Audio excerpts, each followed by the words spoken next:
बिस्मिल्लाहिर्रहमानिर्रहीम। अस्सलाम वालेकुम। कैसे हैं आप सब।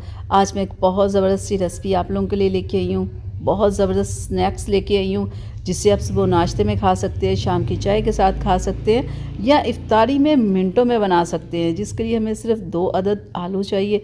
आलूओं से बन जाने वाली झटपट सी रेसिपी है जिसे बना के सबको हैरान कर दे। बहुत ही ज़बरदस्त है आज की ये रेसिपी। चलिए शुरू करते हैं इसे बनाना। आलू को इस तरह से छोटे छोटे टुकड़ों में काटने के बाद हम इन्हें बॉईल कर लेंगे और बॉईल करने के बाद मैं इसे एक बाउल में डाल रही हूँ। बाउल में डालने के बाद हम इसे अच्छे से कर लेंगे मैश। और अब मैं चॉप किए हुए 2 अदद प्याज इसमें ऐड कर रही हूँ। आप इसकी मिकदार ज़्यादा भी कर सकते हैं प्याज की। और साथ ही इसमें मैं डाल रही हूँ काफ़ी सारा धनिया, क्योंकि धनिया से बहुत ही अच्छा टेस्ट आता है। और 3 से 4 अदद सब्ज़ मिर्च। और अब मैं इसमें डाल रही हूँ कॉर्नफ्लोर। ठीक है, ये 2 चम्मच जाएगा। हाफ़ टी स्पून इसमें रेड मिर्च का पाउडर जाएगा और हाफ़ टी स्पून ही इसमें ज़ीरा पाउडर जाएगा। और थोड़ी सी इसमें जाएगी हल्दी पाउडर और थोड़ा सा ही हम इसमें डालेंगे ब्लैक मिर्च का पाउडर। और अब इसे अच्छे से मिक्स करके इसका अच्छा सा बैटर तैयार कर लेती हूँ। तो ये देखिए हमारा बैटर तैयार हो गया है। कम बजट में बनने वाली ये ज़बरदस्ती रेसिपी एक बार आप ज़रूर बनाइएगा, देखिएगा, खाने में आपको बहुत मज़ा आएगा, बहुत अच्छी लगेगी आपको। तो ये देखें जी, 1 ही मिनट में हमारा स्नैक इतना ज़बरदस्त सा बन गया। तो इस तरह से सारे मैंने तैयार कर लिए।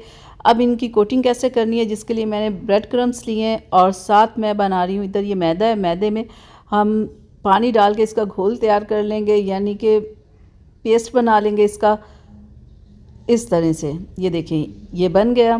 तो चलिए अब मैं आपको बताती हूँ कि इसकी कोटिंग कैसे करनी है। इस तरह से हम अपना स्नैक इसके अंदर डिप करेंगे और डिप करने के बाद हम इसे इस तरह से निकाल लेंगे।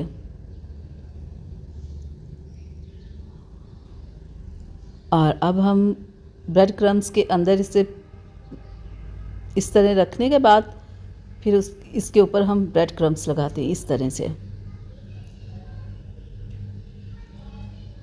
तो ये देखें ज़रा, ये हमारे सारे स्नैक्स तैयार हो गए हैं। आप इन्हें इस स्टेज के ऊपर आप इन्हें फ्रीज़ भी कर सकते हैं पूरे महीने के लिए।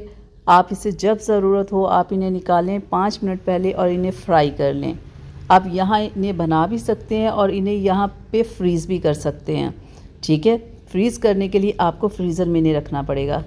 पैन में हमारा ऑयल गर्म हो गया तो इसमें हम स्नैक्स डाल देंगे। और ये स्नैक्स आपने ठंडे ऑयल में बिल्कुल नहीं डालने, बिल्कुल आपके ऑयल बिल्कुल गर्म हो उसमें आपने डालने, नहीं तो आपके स्नैक्स खुल जाने का डर होता है।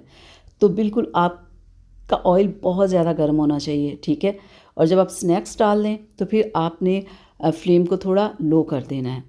तो इसी तरह जब आपको लगे कलर आ गया है तो आप इसकी साइड चेंज कर दें। इसी तरह 1 से 2 बार साइड चेंज करते रहें आप, तो बहुत ज़बरदस्त से आपके स्नैक्स तैयार हो जाएंगे। तो यहाँ देखेंगे बहुत ज़बरदस्त सा कलर आ गया है। तो अब हम इन तमाम स्नैक्स को निकाल लेंगे। तो ये बहुत ज़बरदस्त क्रिस्पी से हमारे स्नैक्स तैयार हैं। तो चलिए अब मैं आपको दिखाती हूँ इनकी फ़ाइनल लुक, कितने ज़बरदस्त से हमारे स्नैक्स तैयार हो चुके हैं। तो ये देखें जी, अल्हम्दुलिल्लाह माशाल्लाह से हमारे स्नैक्स बन के तैयार हैं। आप इसे नाश्ते में बनाएं, शाम के खाने में बनाएं या इफ्तारी में बनाएं या मेहमान आ जाए बनाएं, आपको ये बहुत ज़बरदस्त लगेंगे। तो चलिए मैं आपको तोड़ के भी दिखा दूं और खा के भी दिखा दूं कि ये कैसे हैं। ये देखें जी, बहुत ही ज़बरदस्त। तो ये बहुत ही आसान सी रेसिपी, आप इसे ज़रूर ट्राई कीजिएगा। इफ्तारी में तो ज़रूर बनाइएगा, आपकी सब तारीफ़ करेंगे कि ये कितने ज़बरदस्त आपने स्नैक्स बनाए हैं। चलिए इसके साथ मुझे इजाज़त दीजिएगा। अपना बहुत सारा ख्याल रखिएगा, मुझे अपनी दुआ में याद रखिएगा। अल्लाह हाफ़िज़।